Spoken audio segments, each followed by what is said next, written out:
This is the Alicorn Conspiracy, written by McLove. I think that's how it's said. McLove. Yeah. Yeah. Okay. I'm McLovin' it. And as the three new friends looked around, they saw the fire of friendship melting the ice made by the Wendigos. The three commanding officers were de-thawed and looked around, wondering what happened. When Smart Cookie explained, they all understood and hugged. Then the snow was melted, and every pony exited the cave, seeing the wonder and beauty of Equestria. They all went their separate ways, still spreading the light of the fire of friendship. The end.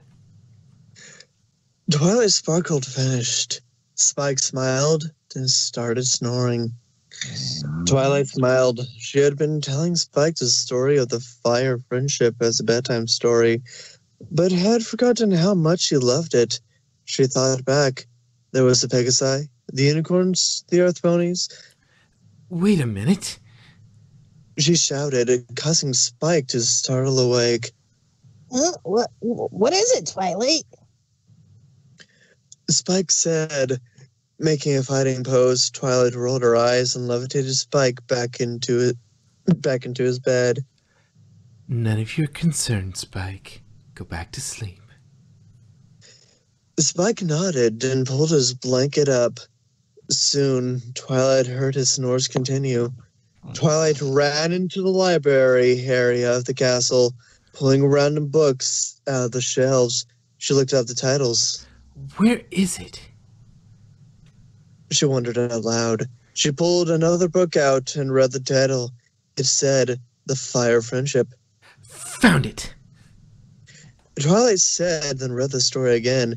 It was the same as it had always been, the same as Twilight had always known it. But Twilight was very confused. what about alicorns? Princess Celestia was tired. That, of course, was an understatement, for Princess Celestia was always tired around this time of day. She needed a break. Right when she was about to step down from her throne and take said break, a guard poked his head in the room. Your Highness? He asked her. Yes? Sorry. Princess Celestia replied. Princess Twilight has requested a private meeting. The guard answered. She says it's urgent.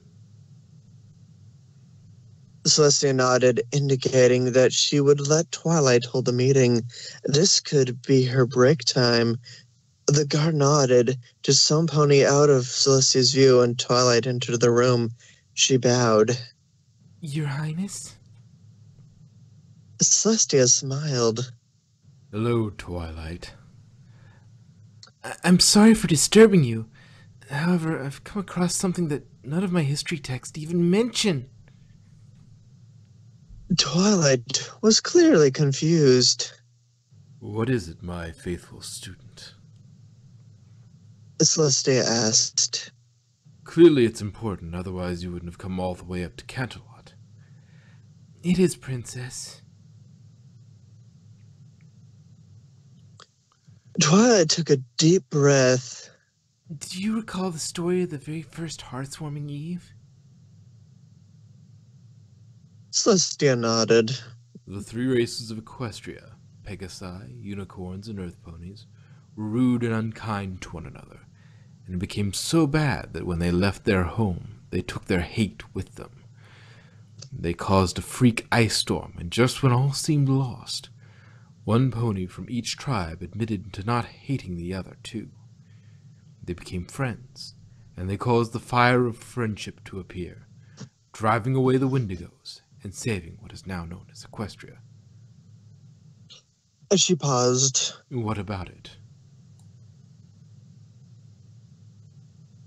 Well, Princess, I was reading the story to Spike, and I had a thought.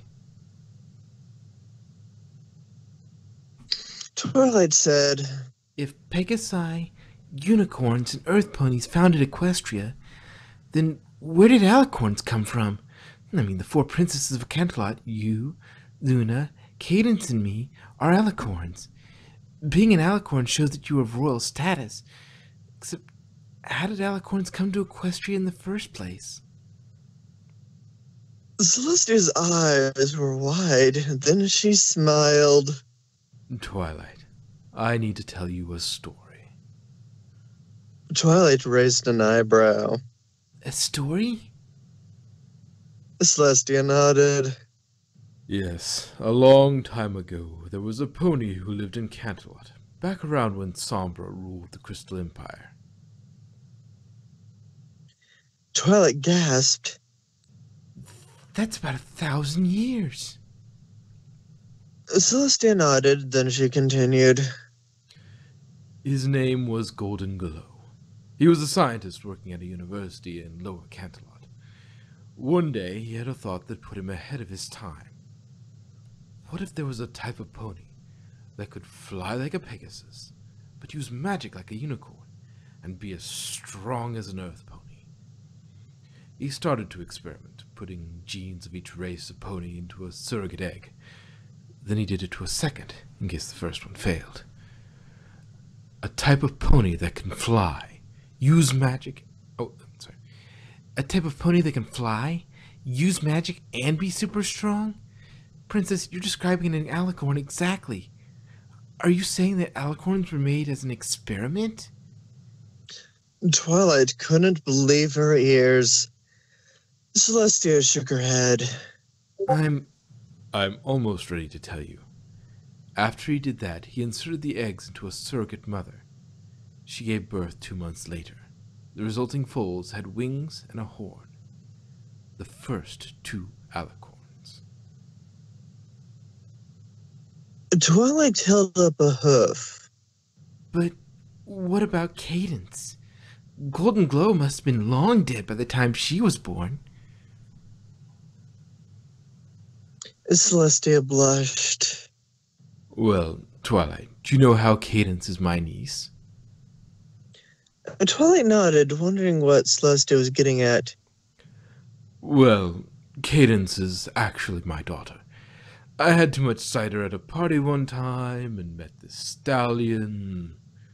Celestia trailed off, leaving Twilight shocked. You can probably guess the rest. Okay.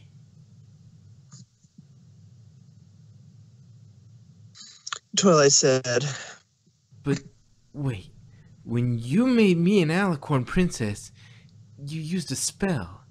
Did Golden Glow make the spell also?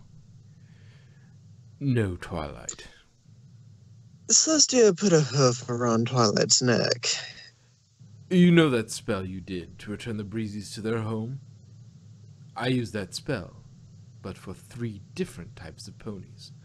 Earth, Unicorn, and Pegasus. Twilight sat down. This is a lot to take in. I mean, who would have guessed? The creation of alicorns was a genetic experiment. Yes, Twilight. However, you cannot tell any pony about this. Celestia stopped and stared Twilight in the eyes. After my sister and I grew up, ponies started noticing our differences. We were placed in foster care for our own safety, and Golden Glow was instantly fired from the university he worked at. Our mother adopted us, and we grew up like normal little fillies. After the advent of what I personally call Gen 4, the whole matter was placed in the Canterlot archives under For Celestia's Eyes only. It was soon forgotten we were chosen because of our unique powers to rule Equestria.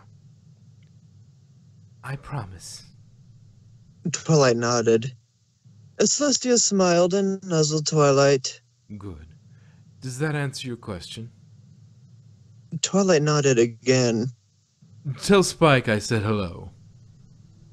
Celestia asked Twilight. Twilight nodded once more and spreaded her wings, flew off towards Ponyville. Celestia smiled.